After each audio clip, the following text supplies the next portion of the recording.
No, I think everyone's extremely proud of the academy and how they performed in GA Cup. I think all the games are very competitive and very close, and we had some really good performances from some of the obviously U17s we're keeping more of a closer eye on, but also the U15s with Santi Morales getting called into the national team, Benjamin Kramaski getting called into the national team in their appropriate ages.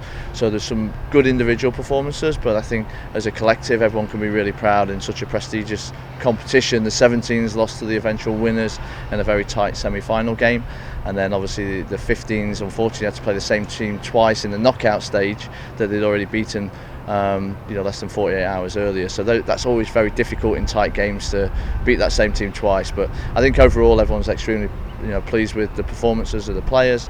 The staff's done a great job, and I think it's again gives us a platform what we're trying to do to keep moving players forward.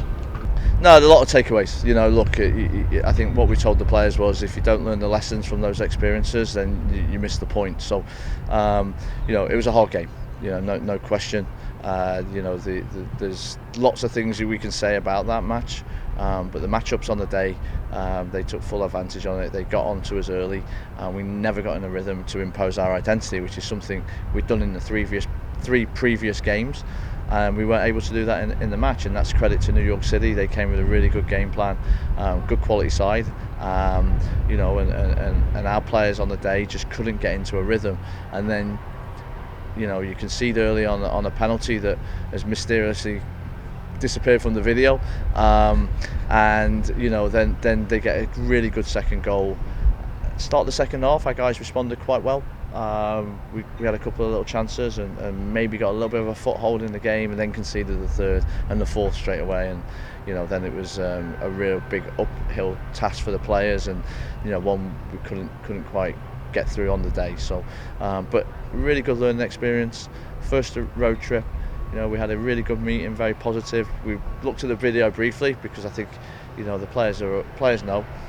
They know, but we showed them a few little clips that I thought were important, which were good educational moments for them.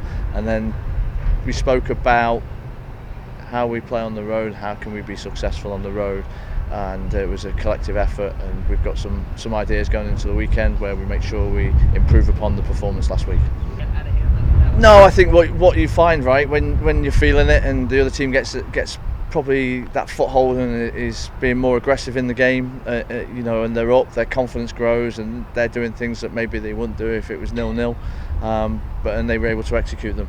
So, I don't think, the easy way is to say, the players didn't work hard, the players didn't do this. No, on the day we were unable to establish a rhythm in the game, and because of that, whether that's New York, whether that's ourselves, we always dig deep and look at that, and we look at both options. But I think it's a combination of both, and it's not all the players, it's not all the coaches, it's not all New York. There's the combination in there, and so for us, the most important thing is we learn from that, and we always speak about trying to. You've heard me say it before, but we always want to, impose our identity onto the opponent, and we're unable to do that, and that was the consequence last week. And then obviously they grew in confidence and scored some late goals. So it's all part of the learning experience. Nobody here is happy about it. I think it's sat hard on everybody this week, but bottom line is what you see on the training ground is the players responded well. They've really worked hard.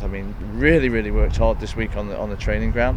So we expect to see that transition well into Saturday's match against Cincinnati. No, again, the takeaways from that game is, we need to make sure we defend better, and we learn that it has to be collective defending. You can't play as individuals and do things because it's right for you in that moment. It's a collective effort. So I think that's what we've been focusing on: collective effort.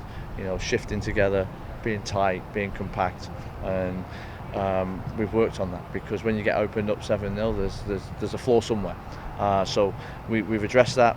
The players are taking that on board. They've taken it on the chin. Nobody likes to lose 7-0, as we spoke about, but again, we're not hiding from it, and we're prepared to go again this weekend.